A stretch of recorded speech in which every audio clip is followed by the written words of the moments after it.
Will my suffering end once I awaken? Before we can answer this question, we need to delineate between pain and suffering because they're very different.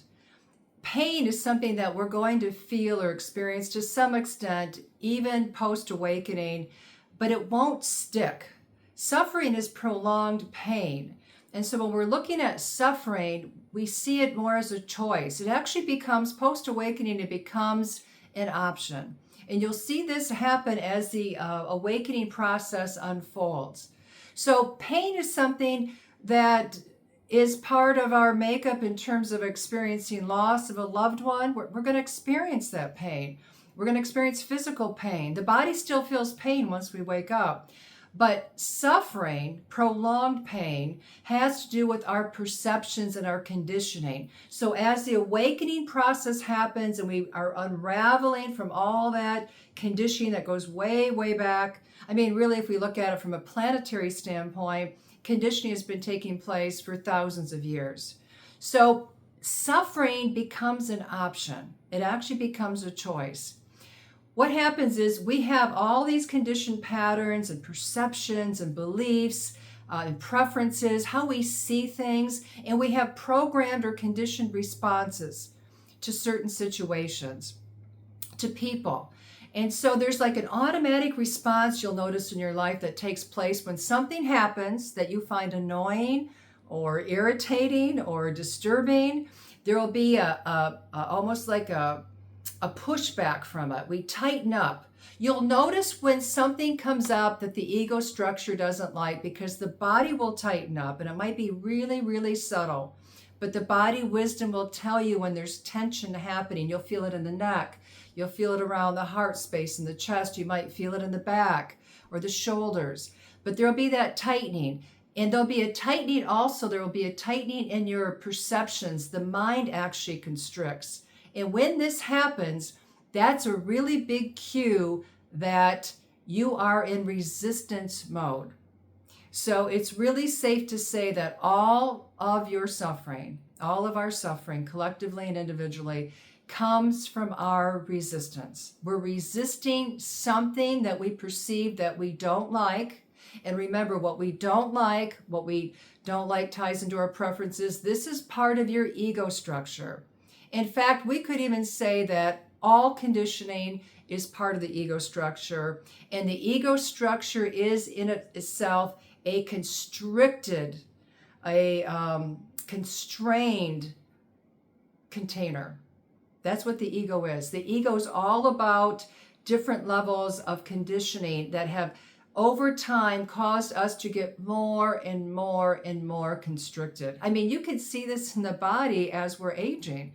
We get tighter and more rigid. This tension that we feel, which starts out with perceptions. The perceptions are, oh, I don't like that. And so we tighten up. And that tightening bleeds into the body. And then we get more rigidity around certain muscle groups within the body. Enough tightening can lead to disease and all kinds of imbalances in the body. And so all resistance, all tightening ties into the ego structure, which is in and of itself one constricted structure. As we open up, as something happens in your environment where your tendency is to resist, but rather what we can do is to go into neutrality, just witness it. As we do that, you will instantly begin to feel some relief, because as we open up energetically, as the mind and the perception opens up, there is great, great freedom that comes from this. In fact, letting go of resistance is one of the fastest ways to awaken. So if you're in the awakening process, it's one of the most powerful ways to strengthen and even accelerate your awakening process. We learn not to resist anything. Nothing. We learn not to resist anything that's showing up. We also learn not to grab on or grasp anything that we think that we do like, that brings us pleasure. Staying open gives us this spaciousness. It will give you a spacious feeling in the mind, And once there's more space around a perception, there is great freedom. It can feel very liberating. And it creates more space in the body. And that really feels good on a physiological level. So you don't have to suffer. It really is an option. We will still feel, in fact, we'll feel it even more. The more that the awakening process unfolds, the more we feel our unity, our oneness with everything, every single thing. And so when we see others suffering, we could feel that pain that they're feeling, but we don't suffer because of it. Let me give I'd like to share a personal example. Not too long ago, just in the last few months, my daughter experienced a life and death situation. And actually, in the beginning of what happened, it was very likely that she wasn't going to live. And even if she did live, we were told by the surgeon that she wouldn't be able to ever recover fully. She would have both mental and physical handicaps to some extent. And she, again, would never function, not even close to what she did, but she may function very little. And so this went on for a while. In fact, she was in ICU for weeks. And throughout this entire time, because this all unfolded over a period of time to where, and she's still alive, but it lasted for months. But the critical time was in the first few weeks. But during that entire time, I did not suffer. I wasn't in a spiritual bypassing place. It wasn't like that. It wasn't like, oh, this is all divine order and it wasn't like that. I was so present, though, to what was happening that I wasn't worried about a future outcome. In fact, I was very, very clear that everything that was unfolding, not just for me and not just for my daughter, but for other people who were part of this process, my husband and my ex-husband, my daughter's father, I knew that everything was unfolding really, truly in our highest good. When I would drive back and forth from the hospital, I would feel so much connection to the source that we all are, to that God self that we are, that spark of divinity. I just didn't suffer.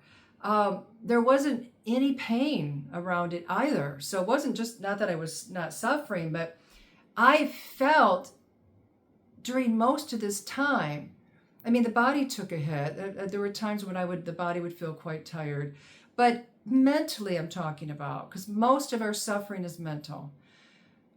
And again, I recognize that we feel and experience pain in a physical way, but most of our suffering, the prolonged pain, has to do with our conditioned perceptions. It's the ego structure of perceptions. But during this time, I not only didn't suffer, not only did I not even feel any pain, I was, for the most part, feeling that body of happiness or bliss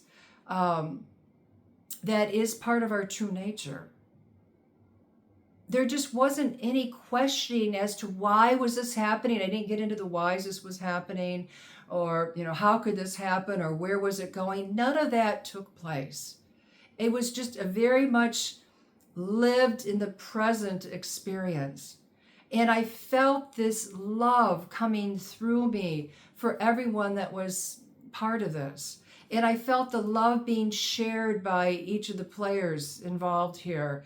There was an expression of love, a giving and a receiving of love. And it was just really, in many ways, it was actually quite healing.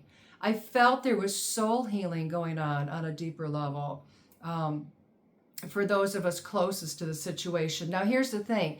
Many people that I had shared this with gave an outpouring of love and prayers, and I felt that energy, and that was definitely part of this wonderful experience of going through this. But some of the people projected onto me that this must be a really horrible situation and how hard, I don't know how you're getting through it. And it wasn't like that at all. They didn't understand that I didn't feel separate from anything that was going on. I was the experience. We are the experience. It's not like there's you and then an experience that you're going through. It's not like there's you and then this is happening to you. You are the experience. We are the universe. We are one with everything, and everything happening that we're experiencing is us. And so there's no feeling of victimhood. There's none of that. And that was true with this experience. So what I'm saying is, even though the outward appearance of this situation looked really heavy and really bleak at times, that wasn't what was happening for me on the inner realms at all. And so suffering really does become a choice. It has everything to do with our consciousness and our perception of the situation. And you'll know if you're bypassing or if it's actual non-resistance taking place.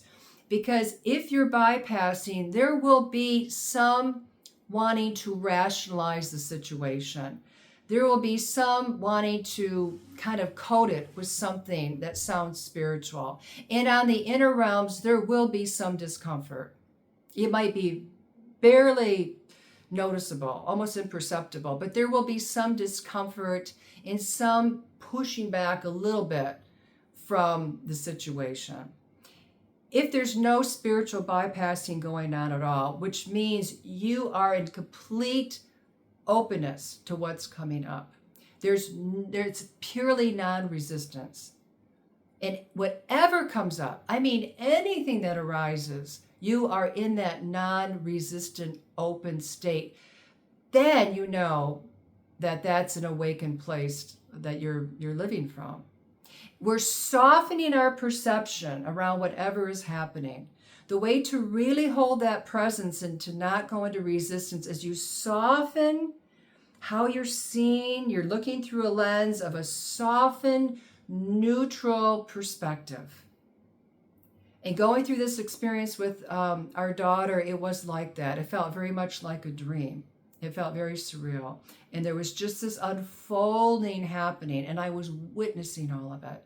I wasn't in it, the character of mom. I was watching it all unfold, and I was seeing the beauty in all of the unfolding, even what looked really, really difficult at times. So letting go can be an act of pure reverence, of pure love and devotion. And what's the devotion toward? It's love and devotion toward your true nature, toward the self with a capital S that you truly are. When you're in a letting go of anything that might be happening or that you heard about or whatever you're thinking about, and you're just in that softening place of acceptance, that is an act of love and devotion. So one way to do that is first, you just notice if there's any tightening up when you're reading something, hearing something, thinking about something, thinking about a past memory. Just tune into the body. This is really important. Just tune in, because the body knows. The body has the wisdom to tell you if you're in resistance. You'll feel some tightening. Or you might feel like you just need to get busy. You want to go out and you want to get busy and do something or pick up something or read something. You want to distract yourself. That's a really good sign that you're in resistance. But you don't need to go and get a book or get busy or become physically active or do anything. You just stay there with what's coming up. Just notice the tension without judging it. Just become aware of it and go, oh, here we go. This is some old programming around I tend to tense up when this happens. We're just in witnessing mode. You're just tuning into what's happening. And you breathe into it. You breathe into it and you make space for whatever is coming up, whatever you're feeling, whatever you're thinking. Because this is happening in the mind. It's the perceptions, the conditioned perceptions, your conscious awareness that's coming through that needs to shift. All right. And so we stay open to it. And as we can hold that space without getting busy, without pushing back, without trying to rationalize, without trying to do anything, just be really present. Move into witness mode. everything will begin to open up. And as that opening happens, here's the beauty, some of the conditioning will begin to dissolve. So see, enough practice of this. This is how we let the conditioning move on out. This is how everything begins to soften and open up. We breathe more deeply, and this is where the peace comes from. The real, genuine inner peace and contentment. And you don't have to do anything. You just need to let go. Thank you. Namaste.